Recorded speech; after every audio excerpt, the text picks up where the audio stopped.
growing paddy and cotton in Andhra Pradesh and Telangana both. And we are overgrowing these crops much more than our need. And what happens that if you start overgrowing these, there is a lot of groundwater withdrawal, and that is an issue. There has been some talk about it at government level also, and government is aware about that. So that's why there has been an increase and started talking about millet rather than growing millet rather than other crops. So we have to obviously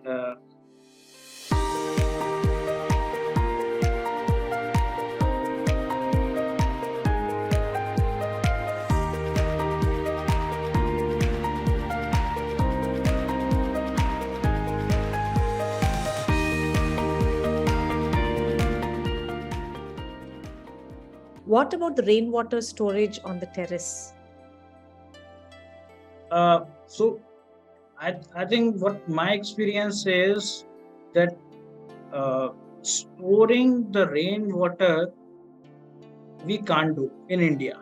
So we have rainfall, we receive rainfall for 2 to 3 months, and now the invariability is such that we don't receive rainfall even for 2 3 months. We receive rainfall for 15 to 20 days, heavy rainfall.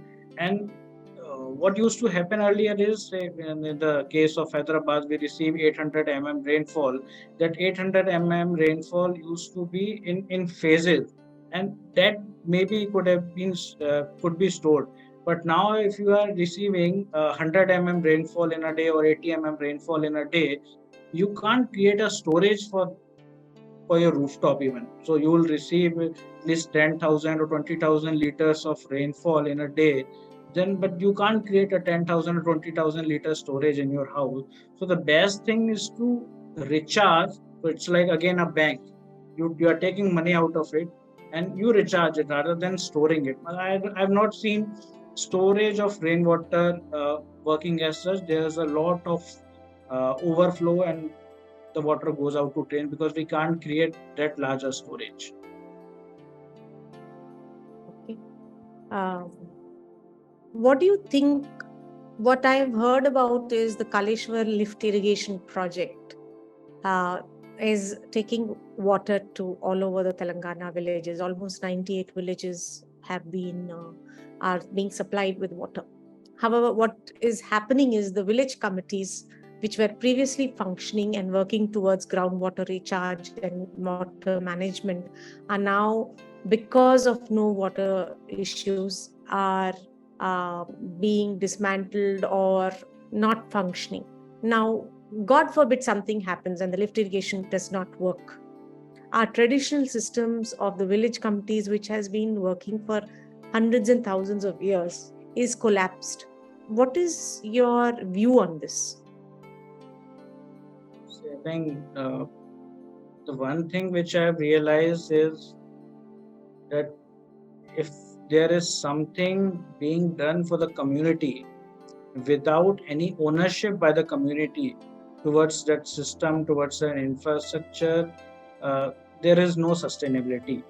And we work a lot around that uh, whatever we provide in WaterAid to the communities and all, to make it more sustainable, there should be some kind of ownership developed. So ownership for those things, uh, we take some kind of financial support from them. We ask them to be physically involved, say in the construction process, or if it is a services and exercise I was talking, the community volunteers. So if there is no ownership developed, then uh, whether it is a government scheme, because government works for a certain period of time. They have like today there is Jal Jeevan Mission. Earlier there would be something, and these projects and all these things are for a limited period of time. When that time ends, there is no more fund for the operation and maintenance. So if there is no ownership with the community, I believe that these systems and all are bound to fail. Talking about the Kalesham lift irrigation project, I think I was talking about it that uh, when there is no surface water, you have to rely on the groundwater. And again, you have to augment that, you have to protect all those things, that when you don't have surface water, at least you can rely on the groundwater.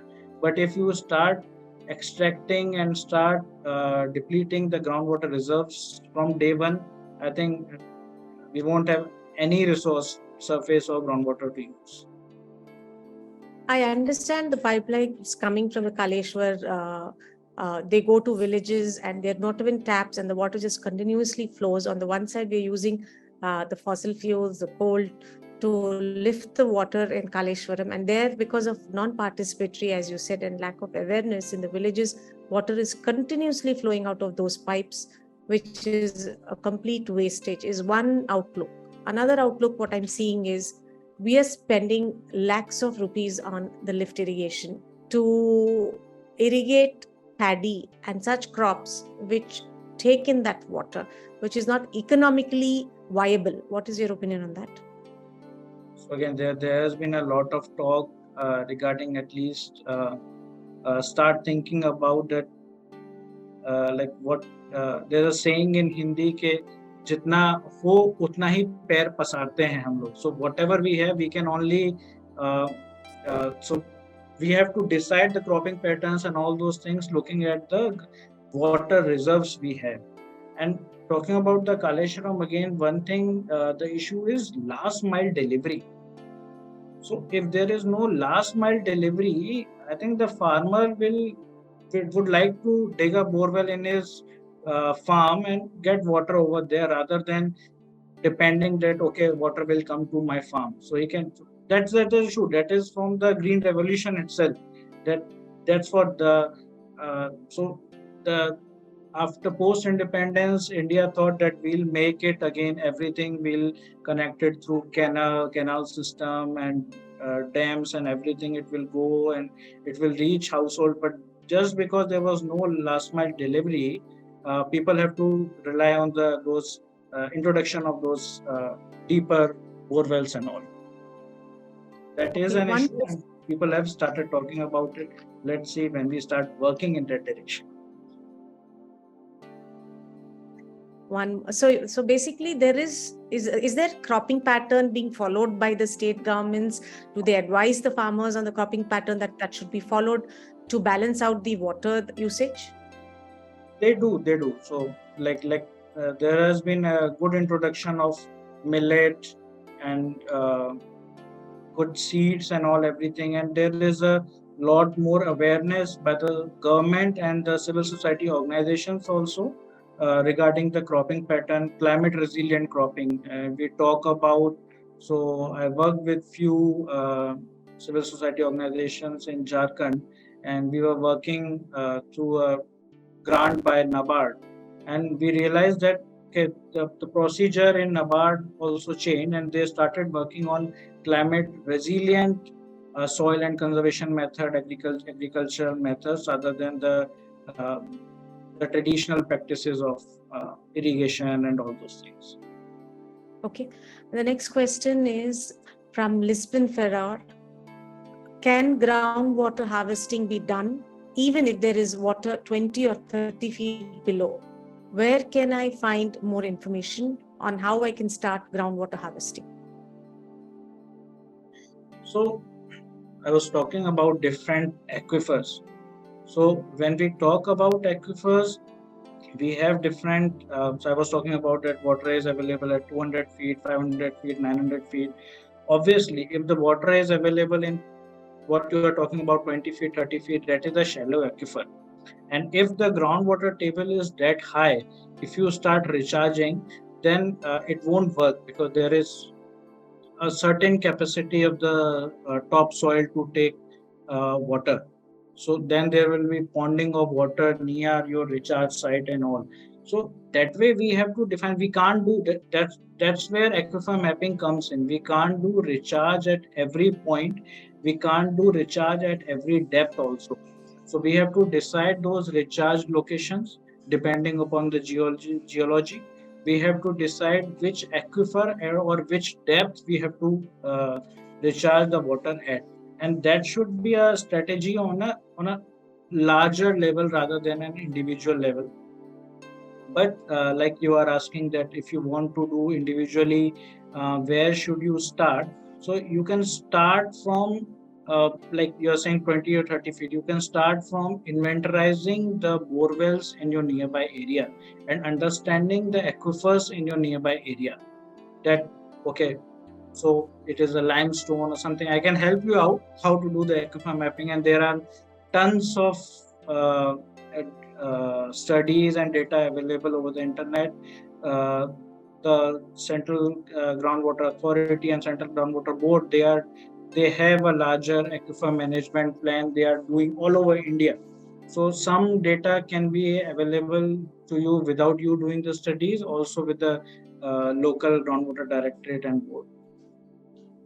All right. I have the reason I'm asking this question is that I stay in an area in Palghar, it's in the outskirts of Mumbai, and every year this whole area is prone to flooding because we stay in the coastal area as well, and there is water below the ground as well. Now, since the last 10 years, because of the huge amount of development that is there, now there is always flooding, and even there this year as well there was flooding, this huge amount of flooding, and most of the people's houses are underwater. What do we do with, how do we tackle all this flooding of water that is happening every year, and it's getting even more worse? So I'll tell you two things over here. The first thing is we have to create water sensitive urban design, and our drainage system are not made up to take the amount of water, to take the load of the population reaching these urban cities. They are not made for that. And the other thing is our drainage system are a combined drainage system where the sewage, the storm water, the direct rainwater from your houses, everything goes together.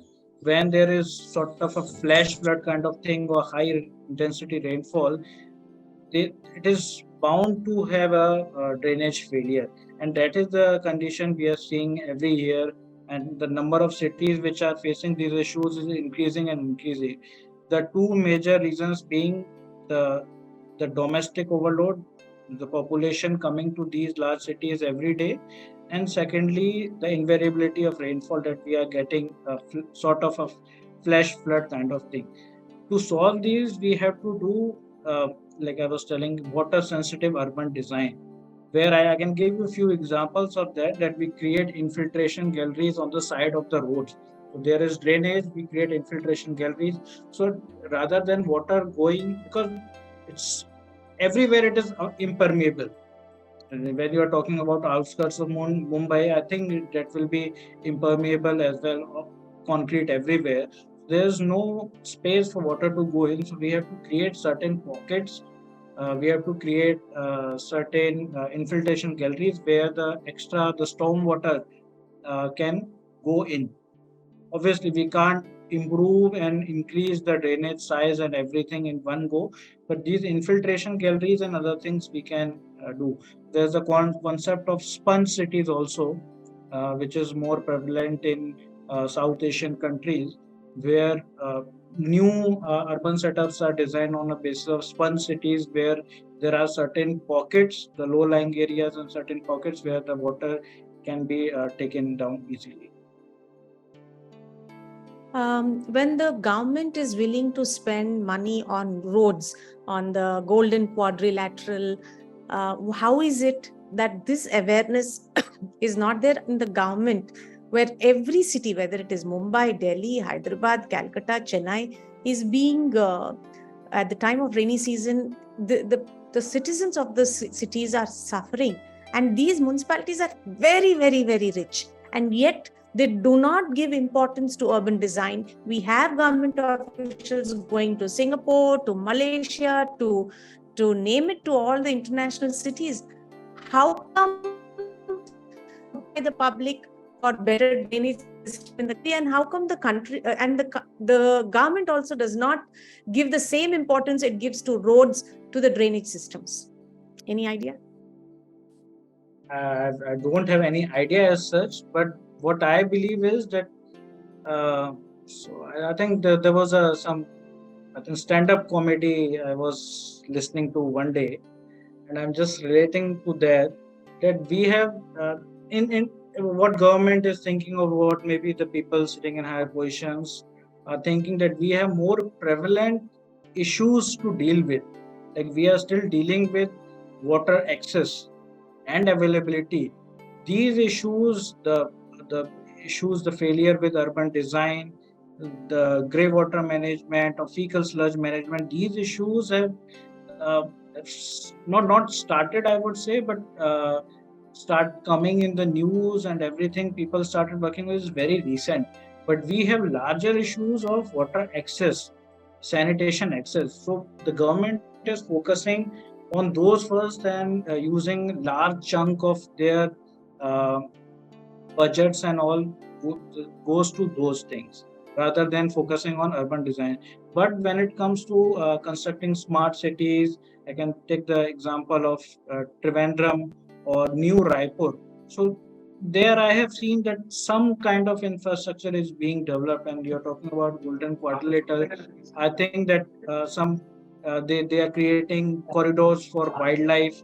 So some thought is going in, but obviously they are not able to take everything into account and doing an integrated sort of thing, rather than they're doing just few things and few pockets.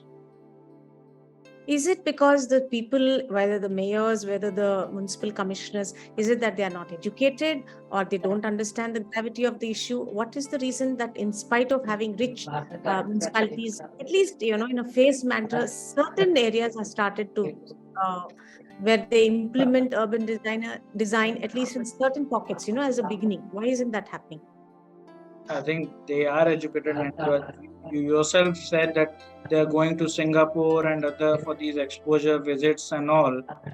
And I recently went on an exposure visit to other countries for the urban sanitation, and I was accompanied by few mayors from India. So I know that those exposure visits are happening. They are very much aware about that. But I think I have not worked in the government sector in that system, so I won't like to comment as such. But I think there's some talk is happening somewhere in some pockets. They are trying to do that, but not at the level they should. Is it because there's no demand from the public for it? Uh, Is it because there's a lack of awareness and demand from the public for it? Definitely, there is lack of awareness and lack of demand. So that has always been an issue. But I think wherever, like I see, like when you're talking about urban flooding and all, regarding urban flooding, there is a lot of awareness. People realize why is it happening. Some things comes in news, something doesn't comes in news, but people are aware about it, at least in terms of urban flooding. But I think we'll have to look into what is the issue, that after having municipalities being rich and having so much money, why are they not investing as such in the uh, urban infrastructure? One question from Trishant, please. Yes, thank you. So, in the last 15 years, what I've noticed is every tier one and tier two cities, we've been building roads really rapidly. We will build, but in the process of building roads, we are not leaving any space beside the road for the water to seep into the ground.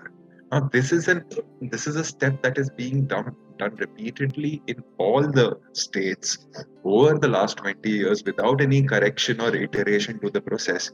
Now we are doing the same thing with the river bodies. Like right now, there's a lot of Pune riverfront like project development project opposition going on, and similarly in many cities, except like example Ahmedabad Sabarmati river development project, they've been adding a whole lot of concrete and cement beside the water bodies to beautify it.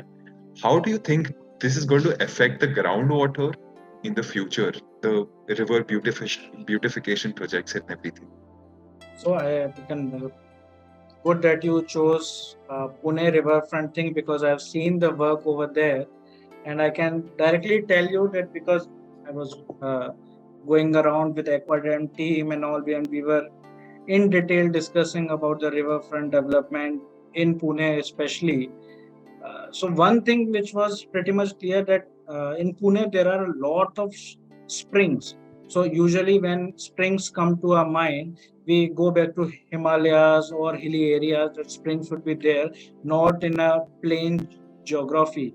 Though Pune is not totally plain; it is covered by hillocks and all. But there are a lot of groundwater springs which contribute to the rivers. So the river over there is not just rain fed, it is spring fed also.